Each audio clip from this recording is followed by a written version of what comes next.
Hey, today I'm here with Alex Bornstein from the Chill Foundation. They've got a couple updates for us today. One, they're celebrating their 25th anniversary, and they've also recently become the recipient of the Corporate Community Impact Award that was given to them in Burton.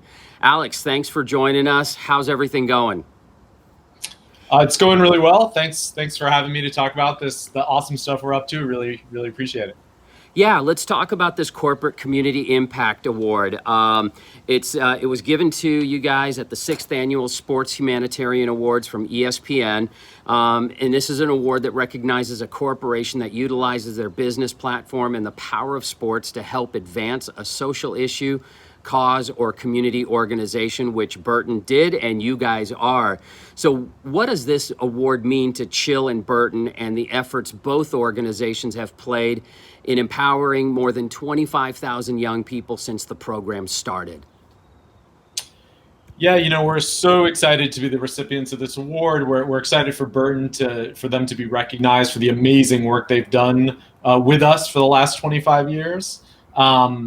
We were runners up last year, and it meant so much of us to even be nominated. Then to win, felt really validating for the work we do, for the way we go about, our unique approach to youth development and positive youth development.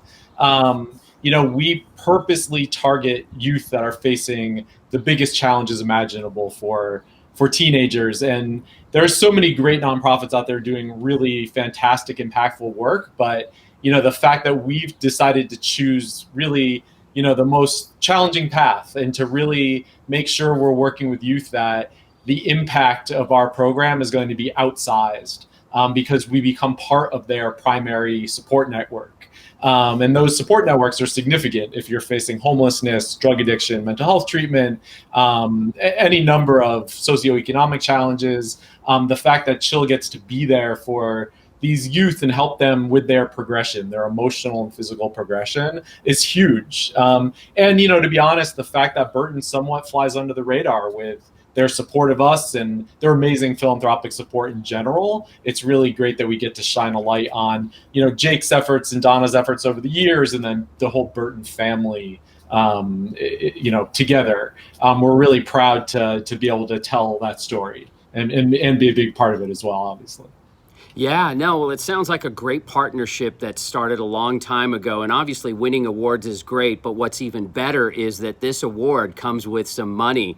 And in the nonprofit world, funding is always important. So I believe you guys are getting $100,000.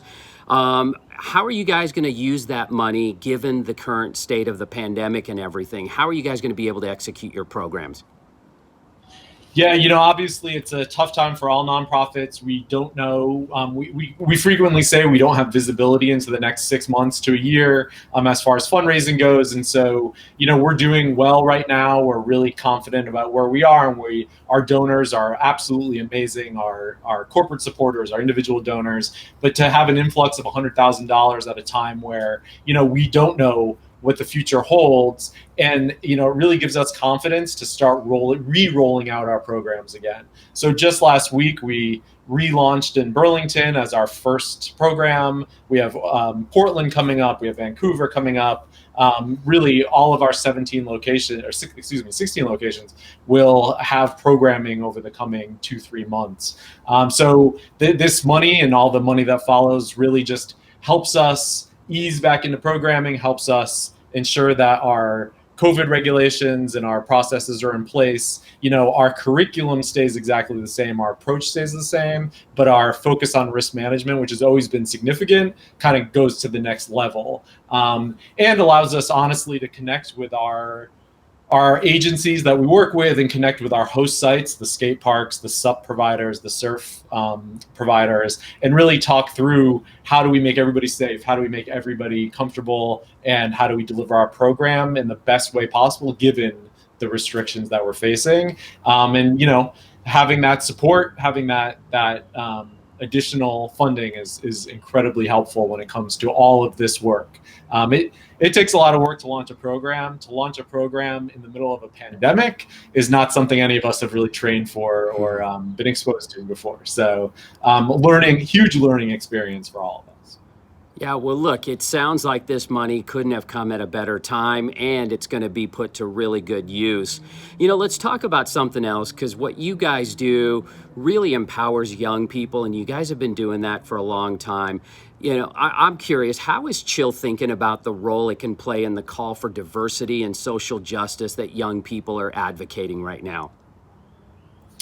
Yeah, for us, our goal is we have multiple goals. One huge one is challenge by choice. And so we provide a safe space, we provide instruction, we provide mentors, we provide this whole structure that allows youth to choose how fast they're going to progress and how comfortable they are taking on that next challenge. And within that process, they gain a voice that they may not have had otherwise. And so I think it matches up really well with all the amazing things happening today, because it allows youth to tell their own story. It allows them to create their own story. So many of the kids that we work with have been held back for reasons out of their control, or have faced trauma that is so beyond what any of us can imagine. And so to provide that safe space, which leads to a voice, which leads to this sense of self and this sense of independence and freedom, is huge. And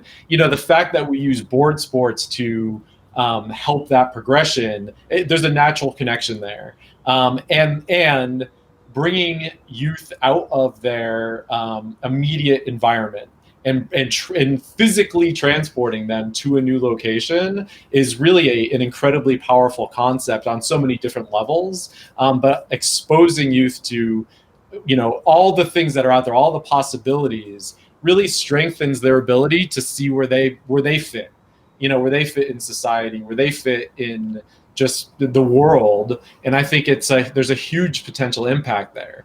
We've always, our over 80% of the youth we serve are Black or people of color. And that's been a fairly consistent percentage over the years. So it's always been a big part of who Chill is and what we do. I think the really amazing thing is how corporations and host sites and donors and partners have stepped up to say, what more can we do for you? What can we do to help accelerate this process? And we've been asking for that for years. So to have people coming to us and offering it is huge. I also think, from a representation standpoint, board sports haven't done a great job over the years, just as a general statement, at representing all the populations out there that could participate in those sports. And so we've always had a small role in that, but I think now that it's at the forefront of everybody's minds, which is fantastic, and it should have been for a long time, we really hope to take advantage of that to provide as many opportunities for our populations that we serve as possible. That's our main goal. That's where we see we really fit in there. Yeah, well, it sounds like you're doing really good work that benefits the overall action sports industry. How can brands get involved with you guys? What are you looking for right now? We're happy to talk with anyone. Our biggest focus, I would say, is life after Chill. So working with brands, working with donors and other supporters to look at what it means when you graduate from the Chill program. What are the next opportunities that we can provide for youth?